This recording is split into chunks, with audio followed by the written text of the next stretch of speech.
to the Friday afternoon live stream. I'm Bobby Burton, joined by Rod Babers down there, and I think he's at either his mom's or dad's house. I don't know where he's at, but he's somewhere in Houston, yet to make it back to the promised in Austin.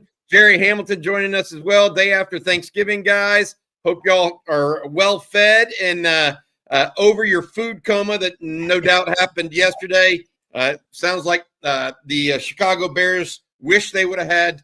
The head coach wishes he would have had not a game on Thanksgiving. He's fired this morning. So he's for that was as bad a coaching job. That was coaching. It was terrible. I'm with you. Yeah. And Bobby, when I watched it live, I told my dad, because I just got back here with my dad. I told my dad when I watched it, I said, he's going to be fired. He's going to be fired within the week. And they fired him the next day. That's how egregious his coaching game management was in that game. That was horrible. Horrible. Let's hope we don't see that tomorrow with the Longhorns, because I think we'd have half the state up in arms if that were to happen for either Texas or Texas A&M. Elko did call a timeout last week, though, for Auburn. Helped them out a little bit. So there's some precedent there. Jerry Hamilton, how you doing today? You doing okay and having a good morning, afternoon? Okay. I'm ready for this ball to get kicked tomorrow. By the way, I'm on a little Ashton Jainty watch. For those that aren't following along, he is now in the top 8 all time in the history of single season rushing yards in college football. Wow. I mean, nothing compares to Barry Sanders, right? That was in 11 games too. But what Jainty's doing, he's got 2 games left. He's up to 122 yards in this game. He's going to end up top 4. Yeah, tremendous. Wow. It's amazing. Tremendous. May not win the Heisman. And still not win the Heisman, because Travis was watching that game. Travis Hunter's going to win that baby. He got given the Heisman on the Thorpe, so he could actually accept the Heisman. Right. Is my genuine opinion. I don't know about you guys. All right, in this live stream, we're going to talk a little bit about the Longhorns and the game with A&M. We're going to talk about the Texas offense versus the A&M defense. The A&M defense, the Texas defense versus the A&M offense, as well as the little special teams. We're also going to take your comments and questions out of the chat line. So before we do that, we want to say thank you to our sponsor each and every Friday.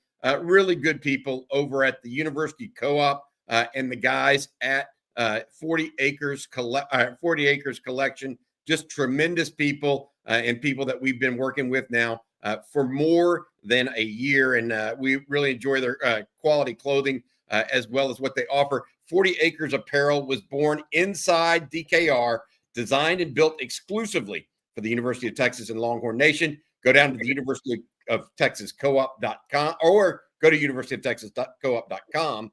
Sorry about that, guys. And get geared up with 40 Acres Apparel. Great designs, fashionable, high quality, SPF 50, moisture wicking. It's a super great product. Looks great, feels great. 40 Acres is also a proud sponsor of the course material scholarships for students at UT Austin.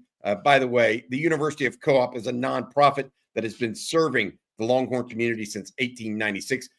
They give back every single penny of profit directly to the course material scholarships at UT, which benefited more than 7,000 students last year. Thank you very much to 40 Acres Collection and the guys over at the university, guys and gals over at the University of Texas Co-op. All right, Jerry and Rod, we're looking at it right now. Rod B, I talked to Jerry this morning a little bit about it. I'm going to go to you. Who has the upper hand here, Texas offense or A&M defense? Let's start there. I'm going to go with the Texas offense, but I do think this is the matchup where A&M can win their fair share. And it's with those guys up front. They got some NFL players on that front, just where it is. Nick Skeleton, Shamar Stewart, Shamar Turner, those are NFL guys. And they play a lot of games up front. I mean, they run a lot of twists and stunts up front with their defensive line. They're trying to force negative plays, and we know what a negative play will do to a Texas offensive drive. It just kills it every time, right? So I think that is their best hope, is that they can have guys win their fair share, create some negative plays with the twists and stunts up front. Now, for Texas on the other side, you actually, if indeed what we witnessed versus Kentucky was substantive, you may have seen your running game mature before our very eyes. All right. You had 7 10-plus yard runs in that game, 5 of them were basically wide zone or split wide zone, which is their bread and butter play. That's their money. That's their money run concept. The last 2 years with Bijan Rojo, or we talking about Jay Brooks, you're talking about CJ Baxter. And in that game, they seem to be able to impose their will with that. You can find a lot of creases of daylight with guys out of position, twisting and stunting on wide zones and split wide zones. So that may be something that works against A&M, but I think for A&M, their best hope is that that front seven, particularly that defensive line, has their best game of the season. The Texas offensive line, although it is a extraordinarily talented one, we know that. You might, I mean, how many draft picks you got on that offensive line right now? What, 3, 4? Maybe draft picks on the right. It is really talented, but they've been inconsistent. I haven't seen them play as well in the run game as they played versus Kentucky. If that travels to A&M, I think Texas has a huge advantage. But we don't know if the running game is going to travel, and we don't know if the Quinn ankle injury is something that will, in this game, either have lingering effects or if maybe it was a little bit more severe than Texas was willing to let on. Because I wouldn't, honestly, I don't give a damn how severe it was. I would say it was a mild ankle sprain. I'm not going to let A&M know if it's a severe ankle sprain or they're having issues with it. So that's the other X factor in this matchup. But if you can run the ball effectively, that may be how they protect Quinn in this matchup as well.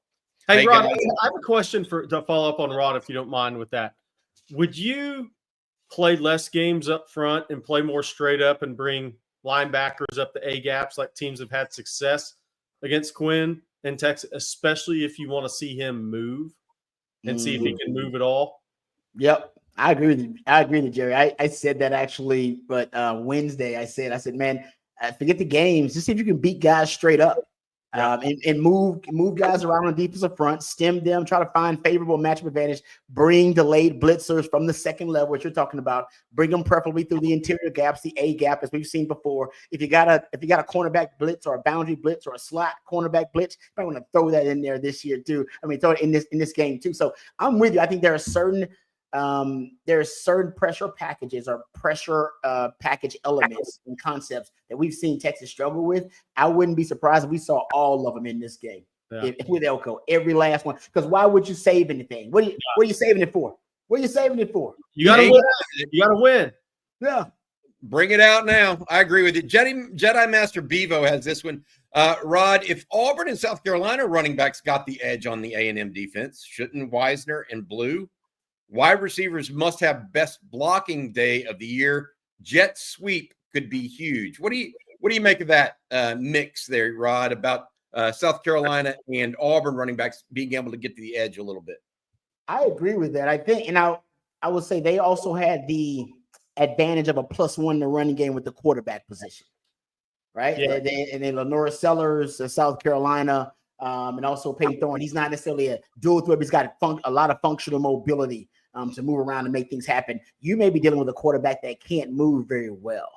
And so, although I do think Texas can run the football effectively, because that A&M rush defense in the last 2 SEC games, we've seen a decline. I got the numbers I'll share with you guys later on, but there's been a decline in the rush. There's been a decline in the rush defense and their rushing offense have been less effective in the last 2 SEC games. Now, 2 things. They were both on the road. Yeah. So you're going to be at home. Whole nother, everybody knows. Think about Texas at home. And Billy Lucci mentioned this too, right? Young teams, when you're starting to build them in terms of roster construction, Texas was like that too when Sark first started building Texas up, playing more consistent at home than they were on the road. And now, hell, Sark hadn't lost a true road game since when? Like Oklahoma State 2022. And so this A&M team, I think they also have some of that where they're going to play their best football at home. So the reason that I think you might the last 2 SEC games could be a little bit in terms of distorting your perception of the Texas A&M defense. They're going to be playing at home, and you don't have the advantage of a +1 in the running game. They ain't got to worry about that. Trust me, that's a headache for all defensive coordinators. But I do think Texas will be able to run the football somewhat on A&M to at least be able to stay balanced in the offense. All right, this is the Friday afternoon live stream on Texas football with Rod Babers, former Longhorn and NFL X, Jerry Hamilton of On Texas Football, and myself, Bobby Burton. Guys, let's address the elephant in the room. Rod mentioned it a little bit. Jerry mentioned it a little bit with pressure up the middle on a quarterback that may or may not be still hobbled.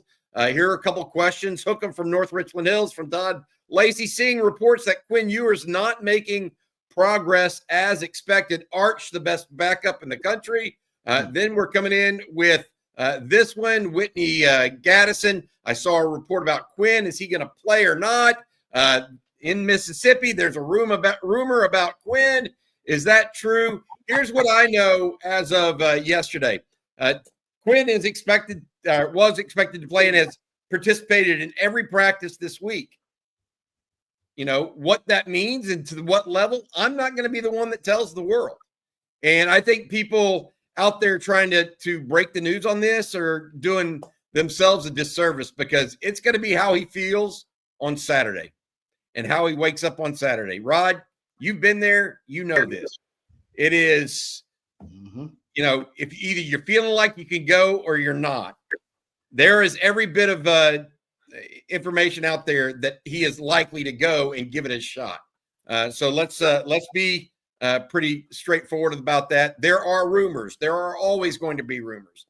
I will say this: he is doing everything within his power after and before practice every day to work on the ankle and get that right. So we'll see what exactly that means. But sitting here and trying to decipher rumors, it's not worth it, guys. I think he plays. We'll see how much he plays. And I want to tee this up for Rod. You can look great in warm-ups, or maybe you don't look 100% in warm-ups. JT Sanders certainly didn't before OU last year, right? And I was in the stadium, and I was like, whoa, that guy's not going to be able to run. It's different with Quinn, but Quinn won't truly know where he is until he gets hit, knocked down, and some 280-pound guy falls on his leg.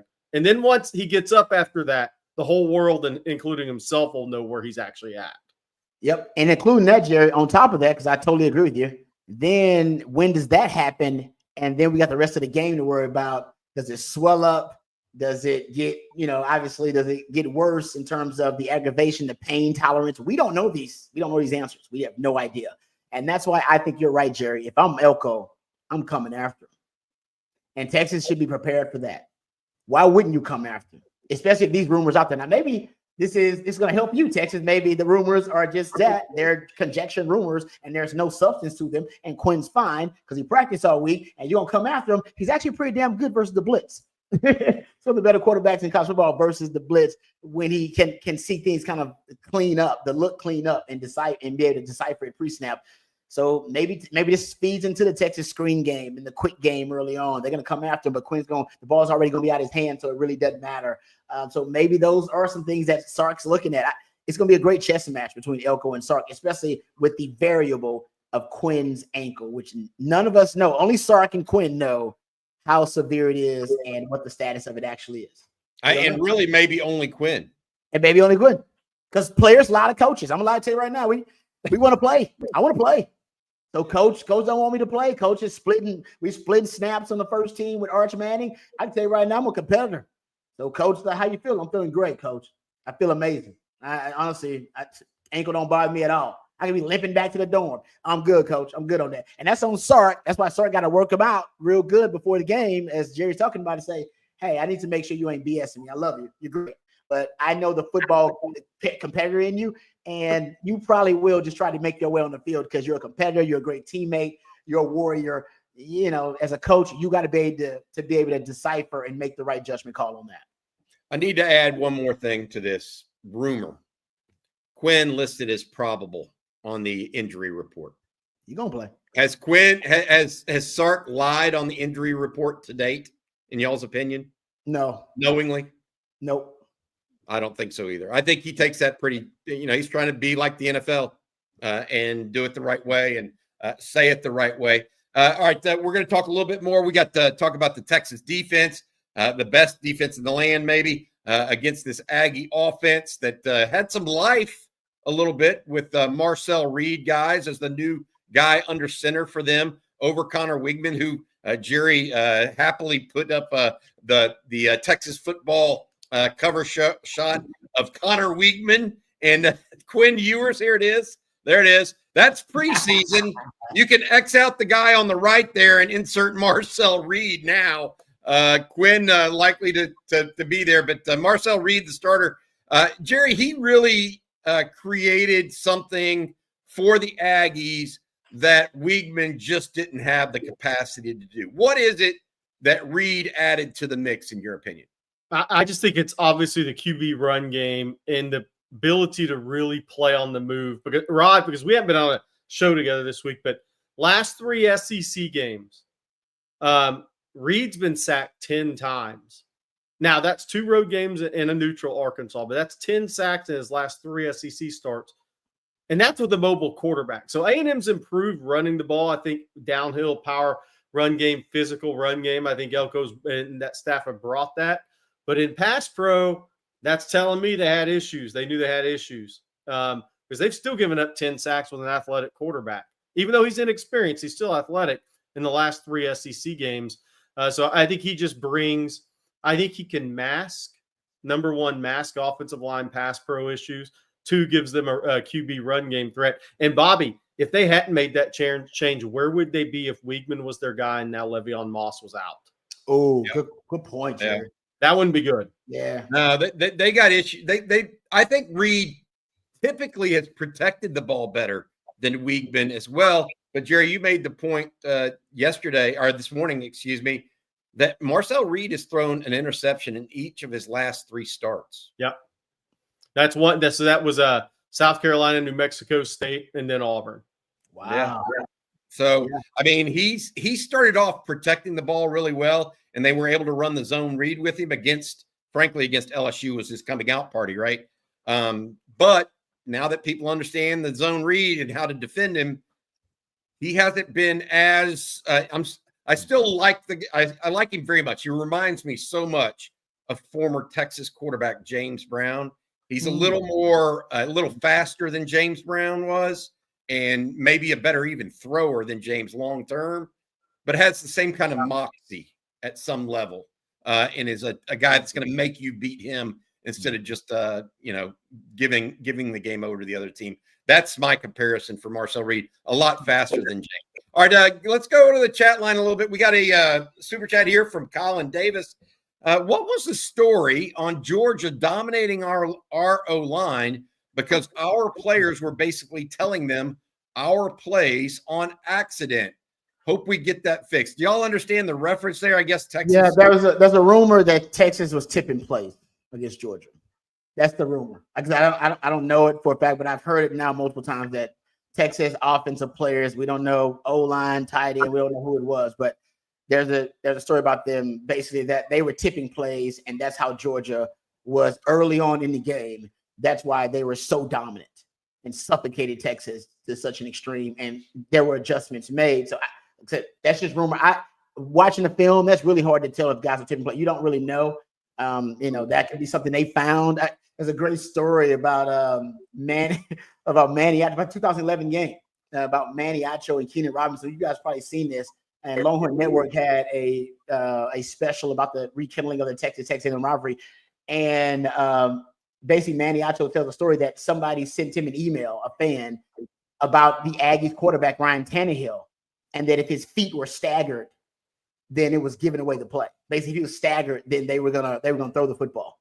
And there's actually video evidence, so you can watch Manny before the play. Him and Keenan Robinson, they'd go look at his feet on the line of scrimmage, and then they back into their linebacker position. And so they can be like, okay, it's gonna be a run here because look at his feet; they're not stacked. Like it is. So, like I said, there are a lot of things that could have tipped the play. We have no idea, but that's the rumor. It's just a rumor. I'm not substantiating that. I don't know, but that may be what Colin's referring to. I would say this: there could be some element there of truth, but I will also add to this: Jalen Walker made hustle plays. I mean, and the double barrel A gap linebacker blitzes weren't going to be picked up anyways. I mean, like it's there's probably some truth, but was that the reason for 7 sacks? No. Jalen Walker made 2 of those were just sheer ass motor plays, And a great game plan by Kirby Smart. Let's be honest now. That was a masterclass of a game plan. Yeah. Hey, we got we're going to mix in a couple of Aggie jokes here. you don't mind. It is Friday afternoon. We got a little time. This one from Michael Dooley. An Aggie graduates and takes a job in Oklahoma. Both states get smarter. There we go. Well done. This one from Joe Z. Of course, he puts Jerry in the mixer. Are the rumors true that Jerry is hitting the portal to A&M? You gotta understand where Joe Z's coming from, and I deserve it. And I hope this is the one time I hope I'm wrong. Is in our preseason prediction show. Y'all know I picked Texas to go 10-2, and their losses were Georgia and the A&M. And then we redid our show midway through, and I kept it the same because I wasn't going to change. I was right, and I wasn't going to change it. And I've always thought this game was going to be extremely difficult for Texas because of, I think even we may all underestimate how crazy this is going to be. But at the same time, I did pick Texas to win the game 27-23 this week. Texas is the better team. They just got to go win the game. But it's going to be I'm not one of those that say, oh, well, Texas has played at Michigan, played at Alabama. No. They played in the Cotton. No. There is nothing that prepared a team for what they're about to walk into Saturday night. Agreed. Good point, Jay. I totally agree with you. I think I will give the Aggies credit for that. People are like, Texas they went to Bama and they went to Michigan. It's like, they don't hate you like the way the Aggies hate you, man. This ain't even close. This is a blood feud. Imagine if the Iron Bowl had not been played in 13 years. Exactly. And Alabama was going to play at Auburn. Yeah. Religious experience for those fans, man. And Nick Saban was at Alabama and they were looking good again. Yeah. Agreed.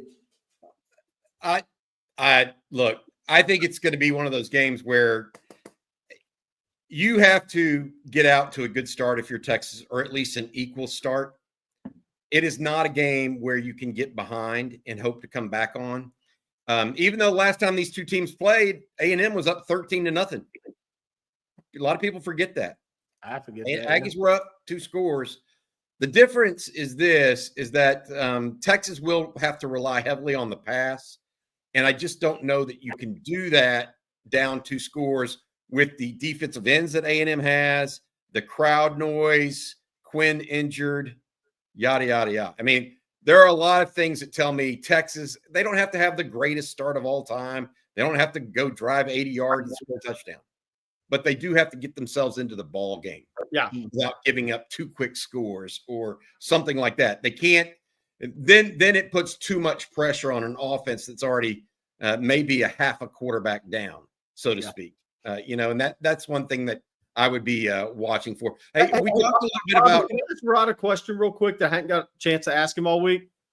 So, Rod, one of my thoughts was Texas has a little less pressure on them getting on the bus today or tomorrow, whenever they head that way, because unless they lose 50-0, which isn't happening, right? They're in the playoff. Yep. Does that, from your player perspective, wouldn't that take a little pressure off? It's different if you get on that bus saying we're going to A&M and we have to win the game to be in the playoff. Yep. Does that allow you to play loose and free a little bit more? It should.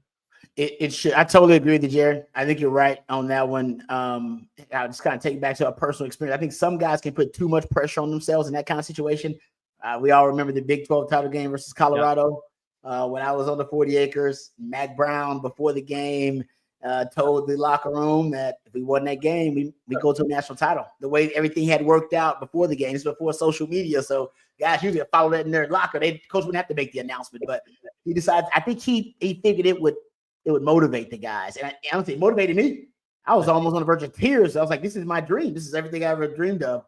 A chance to play in the national title. All I got to do is win, beat a team we already beat that we actually slapped around earlier this year and mollywopped. And all we got to do is go out there and beat them on a big stage out there." And I think for some folks, they put too much pressure on themselves in that moment. So to your point, I agree with you. When you can play loose, when you can play without that burden of the ton of pressure on you, it's great when you have a guy who's clutch like Vince Young or Colt McCoy in that situation. But not every player plays their best with that kind of pressure. So I'm with you, Jerry. I think it's actually a blessing that Texas, they're going to get in regardless whether they win or lose to the Aggies, and now they can go out there and just kind of play their style, play to their standard. Rod, I got another question for you. Take a game that Texas played this year.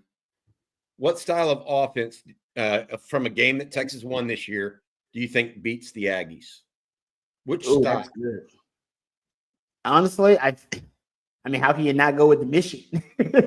How do you not go with Michigan with Quinn avoiding pressure, evading pressure? He had a better Pro Football Focus grade under pressure versus Michigan than he had actually with a clean pocket. Unbelievable. And we saw that, Quinn, and we went, okay, that guy's got a chance to be a finalist for the Heisman and be one of the top, if not the top quarterback drafted. And we haven't really seen him reach that level consistently this season yet. If you get that, Quinn, and you get that Texas offense, remember you had a great D-line. I mean, better D-line. You could argue just as good, if not better than the Aggie D-line. Yeah. You had to go on the road to play them. All right. So also, now it ain't the same thing as Aggie, but on the road to play them. And secondary wise, you had one of the better secondaries with Will Johnson out there too. And what it started to do, quick passing game. They opened up with the pass. They want to close with the run. And ultimately, Quinn played his best version of football. So you're able to challenge him a little bit downfield early too. I think Michigan, if we can play the Michigan game plan, if I could pick any game plan and any Quinn, it'd be Michigan game plan and Michigan Quinn. Totally. I mean, and look, Josiah Stewart, the edge kid's 8.5 sacks for Michigan this year. They had the edge guy too. So I totally agree with that. 100%. Right. Got a question here from Michael Acosta in the chat line. Do y'all think it's better for Texas to start this game on offense or defense to try and set the tone? Sark has taken the ball a couple times coming Michigan. That exactly. Michigan, yeah. Sometimes it's worked and sometimes it hasn't, to be frank. Where do y'all come out on this with Michael Acosta's question? Should Texas be aggressive and take the ball here, or should they defer and take the ball to start the second half? What do you think, Jerry? I think Sark will take the ball because it's a possessions game. Now, if you take the ball and you get backed up in the zone into the field, you have a false start, you have a hold or something, then you're up against it in that environment. But I think Sark will take the football. I think he's been aggressive with it this year. And I think he's going to he always thinks, Rod, that he's got something to hit you with early. Yep. And I do think this. I think fast start is very important in this game. Else, if whichever team gets off to a fast start is huge in this game, because if Texas does, they have a chance to quiet the A&M crowd as much as possible. If A&M does, what if you kick the ball? Well, we're going to defer. We'll take a second half. Kick the ball to A&M, they score a touchdown. You know how crazy that place is going to be? The rest of the game, it's going to turn into an NCAA tournament game. Yeah. The thing that I will tell you, we'll find out real quick if a coach has figured out something that's gone wrong with your defense on offense. Yeah, this game, because they are not. The haymaker is going to start early. I'll never forget Jeff Fuller in that long, deep pass against Shockey Brown, or Vince Young hitting, was it David Thomas over the middle for the long touchdown on the game's first or second play. And I'll never forget Carl Torbush, the A&M defensive coordinator, just turning around saying, "What the F was that?" You can see it on the sideline. Likewise, you can see Shockey Brown like, what just happened to me on that long pass to Jeff Fuller? Y'all remember? And so if a coach like Colin Klein or Steve Sarkisian see something that the opposing defenses are doing or have been doing all year that they can capitalize on quick, expect that haymaker to be thrown in the first round. Yep. They ain't waiting. Nope. They're not waiting. This is something that, frankly, Bob Shipley and Brian Irwin, our two coaches that joined us on Lunch with the Coach, have been clamoring for a little while now. Can you speak to Arch and if he should have a package where he plays tomorrow in certain situations? Brian Irwin thinks that he should play some on the goal line where you have a quarterback run in the zone read. Smart. Rod, what do you think, buddy? It's interesting. I'm not opposed to it, but I will say Sark over and over has said we don't major in quarterback run game. Yep. He almost mocks it. He almost says it mockingly too. We don't major in quarterback. Right? He's like, we're better than that, guys. We don't, I will say he is recruiting more mobile quarterbacks, so he understands where the game is going. He's a smart man. He's a good football theorist. So he knows where the game is going. So he's recruiting more quarterbacks that have functional mobility and the ability to improvise. But he says over and over, we don't major in quarterback run game. So for him to make a move to put Arch in specifically to juice a quarterback run game concept, we could see it, but it's definitely not in his nature. That's just not. I don't see Sark really doing it. Is it a good idea? Maybe, especially since the Aggies have struggled with dual threat quarterbacks in their last 2 SEC games. It's not a bad idea at all. Man, I just don't see Sark doing it. I don't see him doing it. All right. Before we go to the next question, one more Aggie joke getting in here. Marco Mendez, he's working overtime for us today. Aggies can't work at the M&M factory because they'll get fired for throwing away all the W's. That was good. Well done. Rod, I tell you what, if you will do the honors, please tell folks about one of our sponsors, Flat Creek Estate Winery. Oh, yes, sir. As a matter of fact, I took my family some Flat Creek wine. We had some Flat Creek wine here for the Thanksgiving here at the Babers household. So we're really grateful to our friends over at Flat Creek Estate Winery. Flat Creek is a gorgeous venue, folks. It's available for barbecues and wine tastings. It's perfect for a date with your significant other or a weekend getaway with your significant other. I love Flat Creek, but also, hey, what's not to love about the wine? They have some of the best wine folks out there, award-winning selections over at Flat Creek Estate Winery. They also are available at your local Specs. You can check out Flat Creek Estate there. They have a great display there over at Specs, but also it's available at your local Central Market. I've seen it there just doing some grocery shopping. So the good word is starting to get out about Flat Creek Winery. So Flat Creek Estate Winery, go check it out for yourself, flatcreekestate.com. Like I said, the Super Texan, it is one of the, my wife has told me, and I've talked to other folks too, one of the best wines that you'll ever have. It is fantastic. You try it once, you'll be a huge fan like I am and like my family is too. So go try it for yourself. That's Flat Creek Estate Winery, flatcreekestate.com. Thank you for being a sponsor here on On Texas Football and being a part of the On Texas Football family. All right. Hey, can I give y'all a really ugly stat real quick? Go for it. Give it to me. 38-0 Colorado into the third against Oak State. Gundy, we all agree, is a really good football coach. 77 yards in 3 quarters against Colorado. It's 0 for 10 on third downs. That's crazy. Man, that's a good coach too. That's just totally lost his way. I think no NIL. What? Yep. If Boone Pickens were still around, right, where would they be in the NIL wars right now? Boone's turning over in his grave right now, man. He's like, what? I'm losing a money battle? How much? He's like, I love money battle. You want to money whip somebody? He was the ultimate sugar daddy back in the day, and now the game is now built on sugar daddies. Yes. Guys, boosters and donors who are willing to just throw money at their program, and T. Boone Pickens would have thrived in this era. He would have thrived. All right, we got more questions here we'll get to. Let's start with this one. I think, Jerry, this happened earlier today, right as we were going off the show on the morning show. A young man that had been committed to Michigan in the class of 2026, Brady Clark, a quarterback, had been committed to Michigan. Well, if y'all remember, Michigan just got Bryce Underwood, the nation's #1 quarterback in the class of 2025. That caused some reshuffling of the deck. Clark started looking for other schools. A&M out of Cocoa, Florida, reached in and got Brady Clark. That happens to be, and King Kunta knows this, exactly where Javion Hilson is from, Cocoa, Florida. Is Hilson now visiting A&M over Michigan now that his high school quarterback just committed to them? Look, A&M's been involved with this from the start, and Jerry's been saying it's a Texas A&M battle. Hasn't given a hint one way or the other which way it's going to go. So, Jerry, where's that situation right now for you? I want to throw a couple of things out on this. Brady Hart, the quarterback, was 26. He went to 25.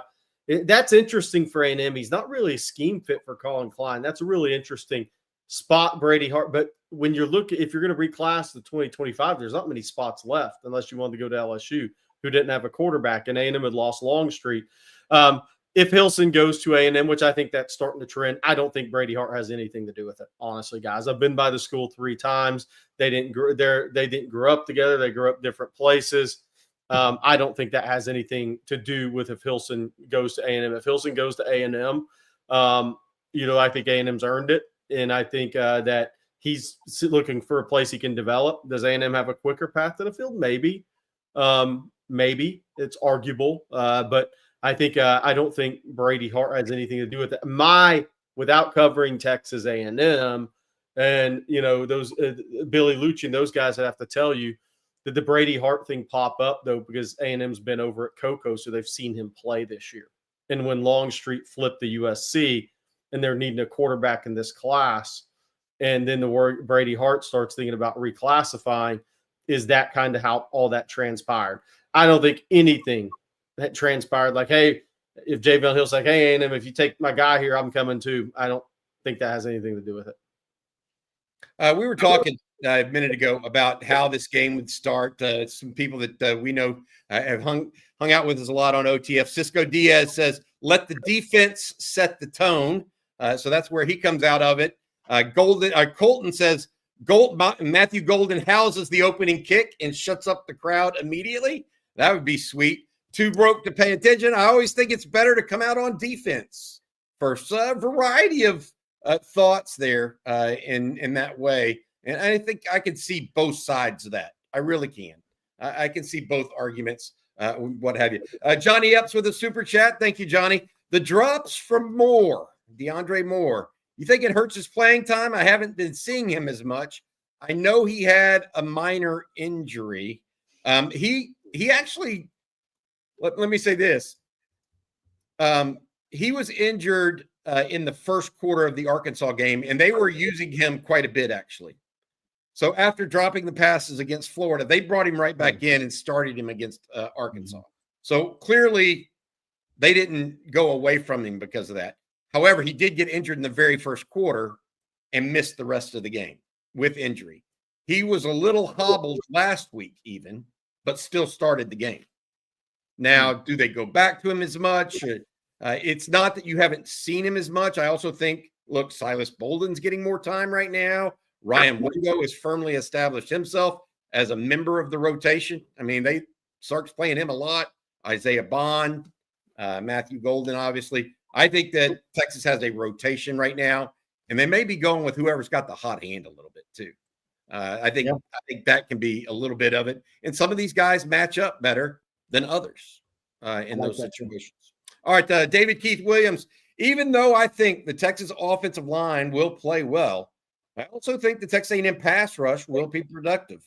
I don't disagree with that. I think Quinn Ewers has to throw passes quickly and effectively Saturday. And Rod, you should have heard this morning. Case McCoy was on our morning show with us. Last quarterback to beat the Aggies, right? Yeah. He said that Mac Brown told him this the night or the day before or the day of the A&M game. He said, Case, as long as every series we have ends with us punting the ball or kicking it in some fashion. So punt, extra point, field goal, whatever. If we do that on every possession, we're going to win this game. And so I would add this to David Keith Williams' point. He has to throw passes away also and not turn the ball over. So as long as they play turnover free on Saturday, I think Texas wins. Now that's a big if.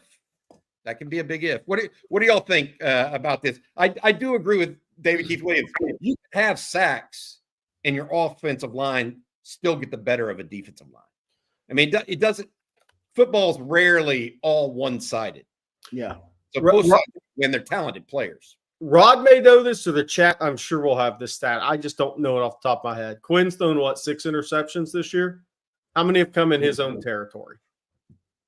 Man, I don't know. From where? In his own territory. That's a good question. 5 of 6. You can't have those Saturday. That's a great point. I looked at it. Both the Vanderbilts did. Georgia did. Georgia's did. Yeah, Georgia's did. The one last week did. The tipped, whatever you call it. Wow. That's 4 or 6 right there.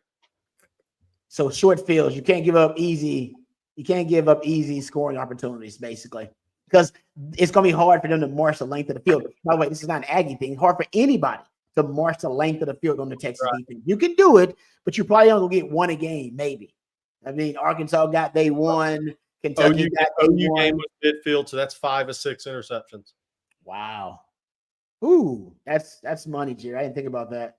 Yeah, when you're a defensive, people don't want to believe it, but Texas is a defensive-oriented team now. That's their identity. Why some people are saying, hey, you should go with defense first in the game if you win the coin toss. But I think you're right about that. If you're going to lead with defense, you can't afford to give up easy scoring drives. Yeah. And I'm pretty sure, I think all 6 have come in Texas side of the territory, thinking back on. I could be wrong, but I think all 6. No, one of them was that one he was trying to throw out of bounds against, I think it was UTSA or Colorado. No, Colorado. The UTSA one was where? In Texas territory too, right? I think all 6 have. No, one of them was one of them Texas was driving and he threw it away on like the 19-yard line or something going in early in the season. One of those early season ones. Yeah. I kind of remember that. All right. Before we get back to the chat line and ask questions, we got another little joke here that you got to like. Specker 54, how do you kill a submarine full of Aggies? Knock on the door. Knock on the door. Colt, with this question, does Sark come out throwing early? I think we try and establish the screen game and get Golden involved early. What's the early game plan? Throw to set up the run, Rod or Jerry, or try to play conservative going out of the gate? Rod knows the stats. I'll let him roll with this one. Yeah, it's just rare. I don't see Sark. I don't see this Tiger changing his stripes too much. That would, if he came out running the football in this matchup, there's only been really one game all year where Texas was pretty close to being a 50-50 early game, early down pass rate. I believe that was Sark. That was Arch's first start. And Arch's first start, he wanted to bounce things out. But then after that, he's like, to hell with it. Arch's next start, it was 60+% early game, early down pass rate. We know in big games, Sark leads with the pass. Think about Oklahoma's. Think about your Alabama games, Michigan game. Big games, he leads with the pass. He leads with the pass anyway. He even says, I want to open up with the pass and close with the run. That's his mentality anyway. And then in big games, he seems to creatively lean on the pass. I think unless there is something, really, really wrong, right? Something that is a big issue with the ankle with Quinn, I think that's the only way we see him come out and start to run the football early and try to be 50-50 in balance. Otherwise, he's going to lean on the pass early, and you'll see extensions of the run game with the detached screens, the screen game, and with those quick wide receiver bubble screens on the outside. This one from Brian. Thank you, Brian, for the super chat. Rod, do you think there will be lingering effects from the 4 overtime loss for the A&M defense? Do you think they'll still be a little worn out? I would imagine that'll be some of it, but God, that you'd think this game they run on adrenaline a little at least. At home too. They're at home too. Big game that they have. Some people believe they were looking ahead to Texas, which is why they ended up in a 4 overtime slugfest with Auburn.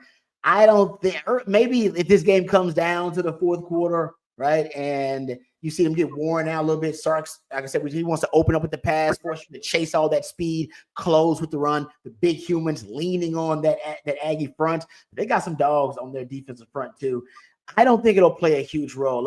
His last game of the season too. This is an empty the tank kind of game, empty the playbook kind of game. I don't see them coming out and having any lingering effects from that 4 overtime loss to the Auburn. I would say this too: that Auburn A&M game, the plays are a little misleading. A&M defense was only on the field 72 plays. That's about a normal game. It was Auburn's defense was on the field for 87 in that game. So A&M's defense played a normal game. It's the A&M offense. Maybe A&M's running backs will be tired, or Amari Daniels. Or the other thing is, where's Marcel Reed isn't on A&M's injury report at all. No. He was limping at the end of that game too, by the way. Yeah. Hey, Jerry, tell folks about one of our key sponsors, the good folks over there, Stark Family at South Point Dodge. Hey, better than any Reed. I think Rod drove down the Houston to South Point Dodge. All right, Reed over. No, for real. Hey, South Point football fans, score an easy point this season when you get to the point at South Point Dodge. South Point Dodge has over 600 vehicles in stock and their award-winning sales staff doesn't do games or gimmicks. They just get straight to the point by getting you the best deal. So score big today at South Point Dodge. Come see us off I-35 in South Austin or at southpointdodge.com. Get to the point at South Point Dodge. South Point Dodge is Austin's automotive everything. AAE. Looking to sell your car? Get to South Point's best offer over the phone or online. Again, I-35 South in Austin or southpointdodge.com. Thank you, Jerry, very much. We appreciate it for doing that for us. All right, let's keep it going here. This one from Synthetic Gaming Network. If Quinn doesn't look good or shows that his ankle is limiting his play, do you pull him for Arch? You didn't last week, but you were up by 17. If it's a tie ball game, what would you have done at that point? I would have probably pulled him. Right? I mean, what do y'all think? You think the context or the circumstances dictate Sark's decision more than anything? Y'all agree with that?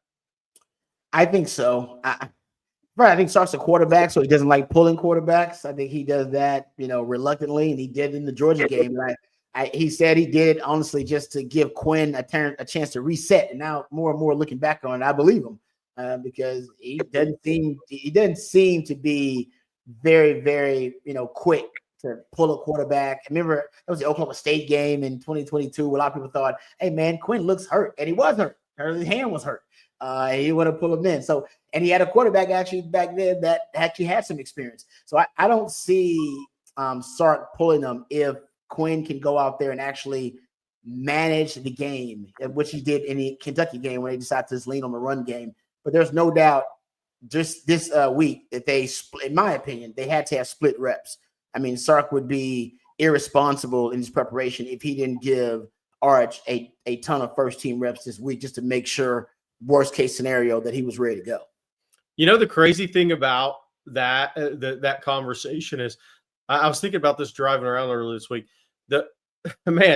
Arch he's gotten put in a couple of tough spots this year, not the early games, but because to me, if it played out, it would be this similar scenario. It would be like, the Georgia game. All right, Arch, we're getting him physically annihilated. Our quarterback's not playing well. Go get him, my friend. A&M would be the same scenario because that means Quinn's not playing well and they're getting to him and hitting him and he's not really able to move. All right, man, they're getting on us physically, Arch, go get him. I mean, those aren't the ideal situations for a quarterback to be put in. That's true. But that's the scenario. That would be the scenario, right? Unless Quinn somebody falls on his ankle, he just can't go.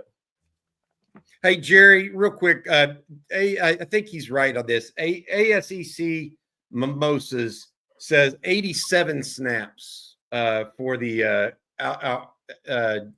A&M defense last week, 52 run, 35 pass. We'll look that back up.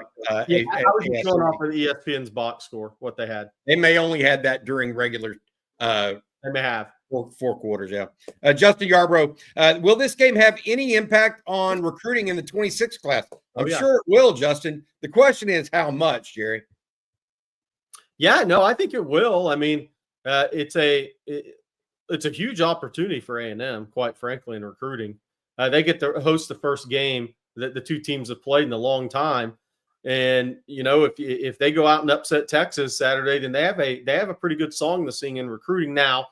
A lot of these recruitments are NIL dependent. It doesn't really matter anymore. Let's just be real about the situation. But for the 10 kids it may be a factor with, it can help you for sure. Texas goes in. Texas is in one of those positions that it's enviable, but it's also kind of is what it is. Texas is supposed to win the game tomorrow. They're favored. They're 10-1. They're ranked 3. I'm not sure how much of a bounce Texas gets from that game, but what they would get a bounce from is if you win the game, you're going to play for the SEC championship in year 1.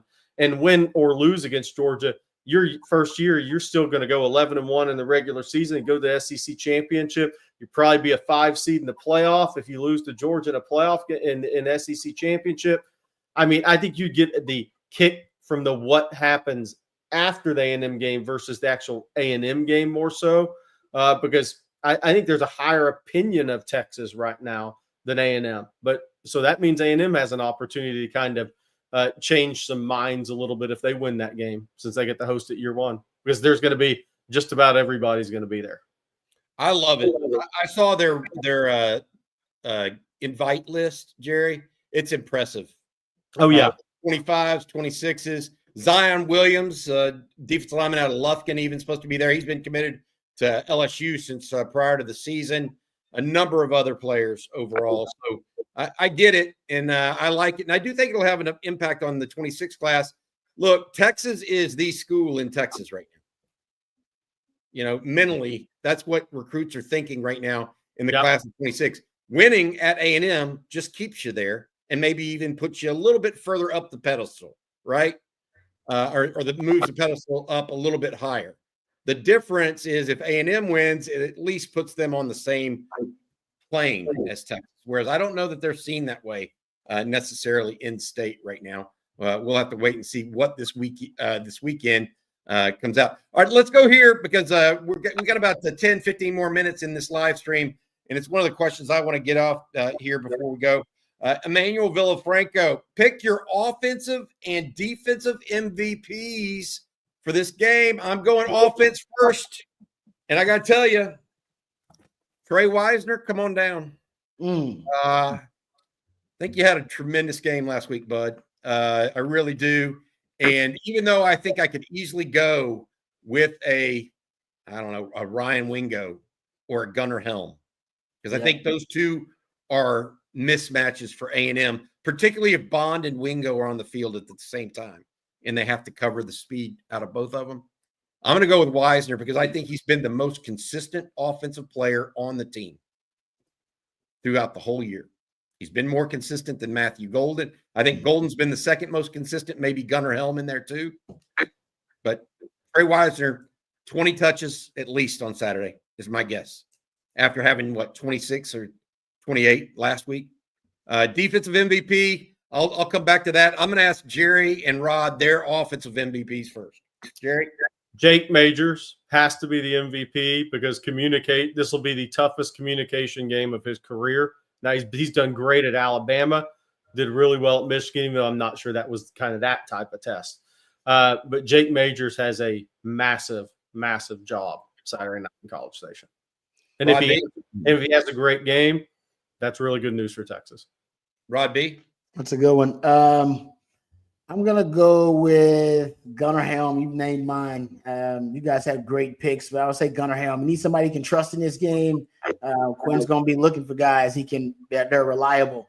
And I think Gunnar Helm's at the top of that list along with Matthew Golden, so he could be another guy. But I'll go Gunnar Helm.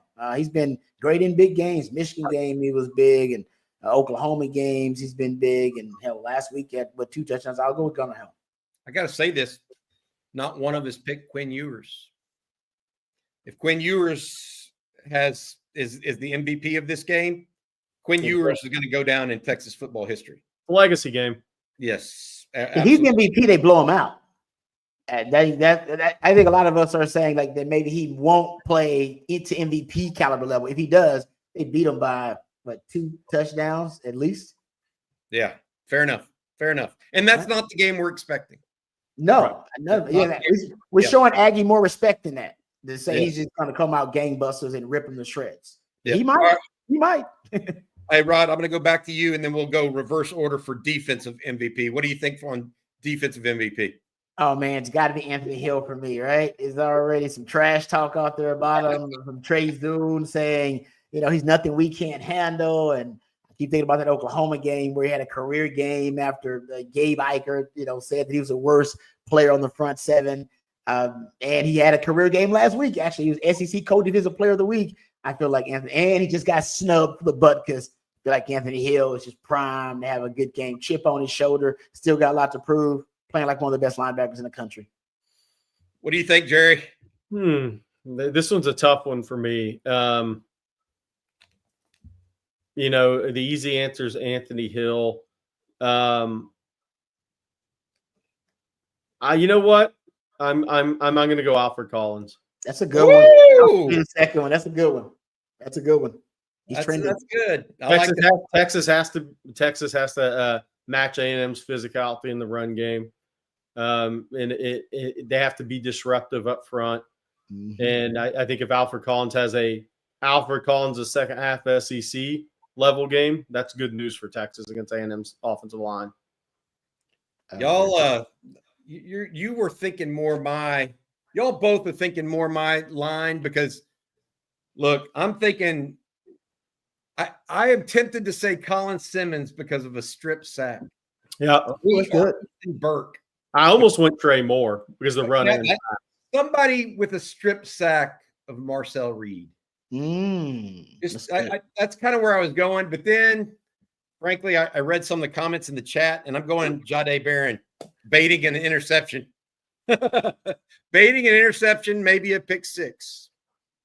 I like that. Just going to put that out there because that could lead to some big-time points at a time of need.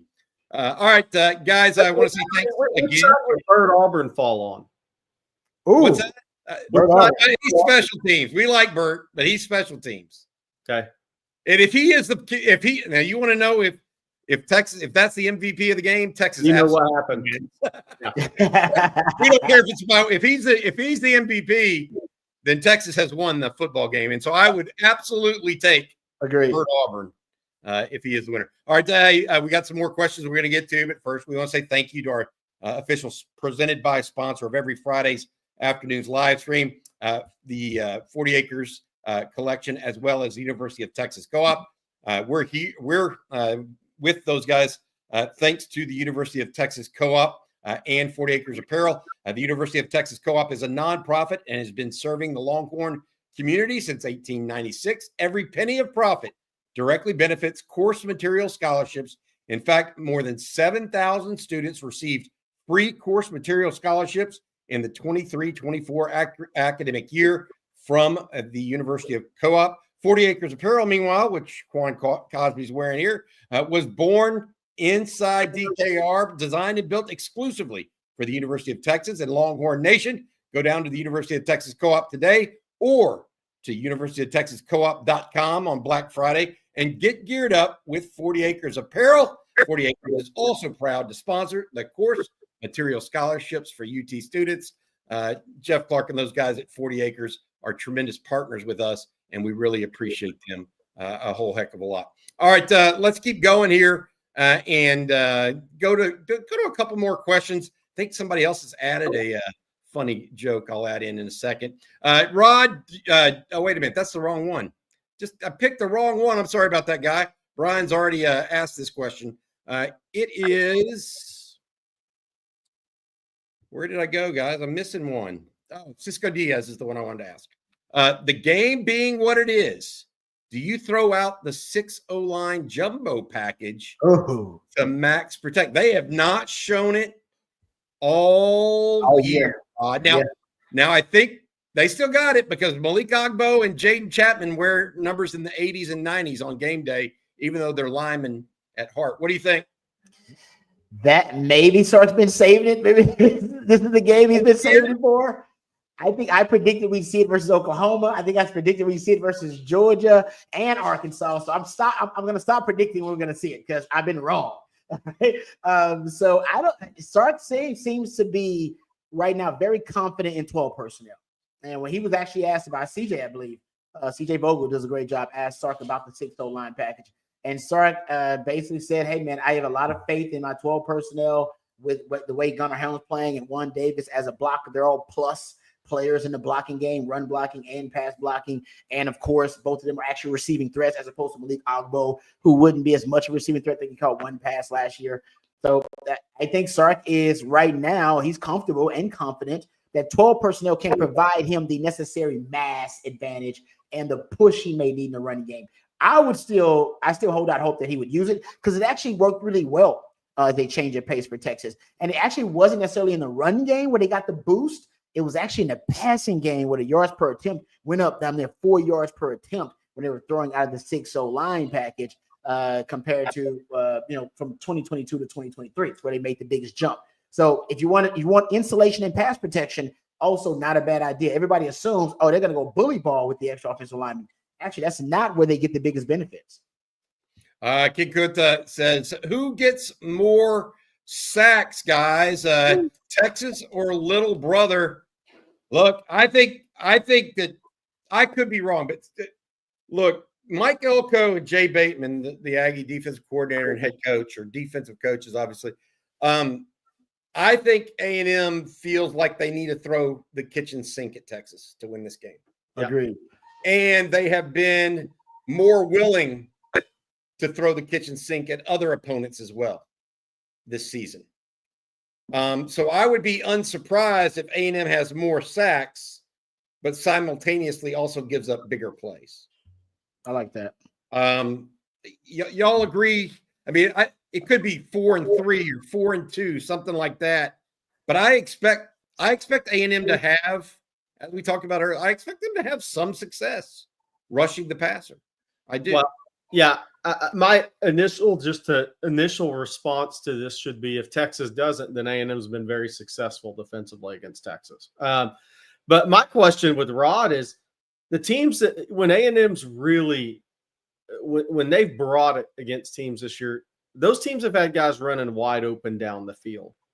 But that's not really where Sark's going with the passing game right now. So how good of a matchup does that make for A&M Saturday is kind of my thought on the piggyback off of that, because they're going to throw the kitchen sink at it. They're going to bring as many numbers as they can. I don't think there's any doubt about it, because they have to win this game to get to the SEC championship and then win that game to get to the playoffs. This is an all or nothing game for them. So my question with that is, teams have been successful throwing it down the field against A&M in those scenarios. Can Texas do the same, or is Sark, because that's going against what Sark has been doing with Quinn? Maybe they can with that 6-0 line package and have more time that way, Jerry. Yeah. Maybe. We'll see. By the way, A&M's has been whining all week about not getting a holding call on their defensive line for the last, 5 games? So look for one of those in the first quarter. I would say this too. Also, Peyton Thorne and Sellers, they threw the football downfield actually with success. 20 plus yards in the air. I believe they were over 60% completion percentage combined. Sellers and Peyton Thorne were against the Aggie secondary, throwing the ball 20 plus yards downfield. That is an extremely high percentage. That's probably double what the national average is on those throws. If Quinn can drive the football downfield and get time, he may be able to take advantage of it. All right, a couple other questions coming up. I don't know about the tastiness of this joke, but it's funny nonetheless. Coachy Samuel, why did they stop teaching sex education at A&M? The answer: because the goat died. Wow. Let's go. Wow. Jose Rodriguez. We'll sum it up and finish it up with this one, guys, today. Jose Rodriguez, we will need a few Whittington and Bolden hustle plays tomorrow.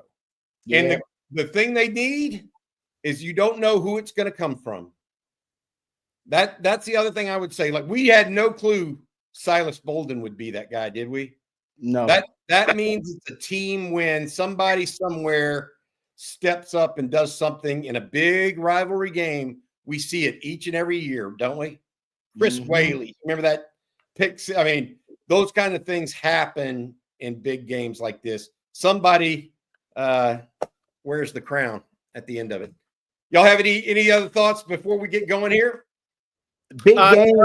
Yeah, one of my big things tomorrow is it's going to be a very emotional game, and the Texas players have to walk the fine line of playing with emotion, but not letting them get over emotional to give up 15-yard penalties, because they'll be baited.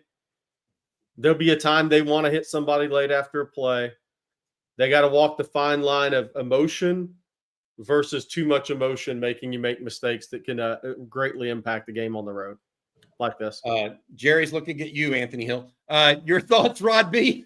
No, I agree with Jerry. Big game too, also for Cam Williams and for Kelvin Banks. Both of those guys, you got 2 NFL caliber defensive ends you're going up against. Last time Texas faced 2 NFL caliber defensive ends on the same team, I believe Georgia probably gave you that kind of test. So big game for both of those guys. They can go into this game and really solidify. We know Kelvin Banks is going to be a top 5, top 10 pick, but Cam Williams has also been projected to be one of them dudes. End of the season, he stonewalls an NFL caliber defensive end on the other side against A&M. Those NFL scouts will be clamoring to get that guy in one of those first 2 rounds. All right, that's going to do it for this afternoon's live stream. Please feel free to leave comments, like the video on either video on YouTube or on our podcast. We appreciate all you guys have done for us throughout this whole year. Also, if you're interested in gear, please check it out. Shop.ontexasfootball.com. It is Black Friday. You take the credit card instead of your significant other and buy some On Texas Football gear, if you would. Shop.ontexasfootball.com. Mugs, hats, anything you want there as well. Thank you also to our sponsors, 40 Acres Collection, as well as the Co-op, our friends over at South Point Dodge, and the fine folks at Flat Creek Estate Winery. And thanks to all of you guys for joining us today. Big game tomorrow. We'll see how it turns out. We'll be here on hand starting at 7 o'clock in the morning with the Saturday conversation. We'll also have the Texas tailgate, as well as Watch With Us and the post-game show. For Jerry Hamilton and Rod Babers, I'm Bobby Burton. Hook 'em. Hook 'em.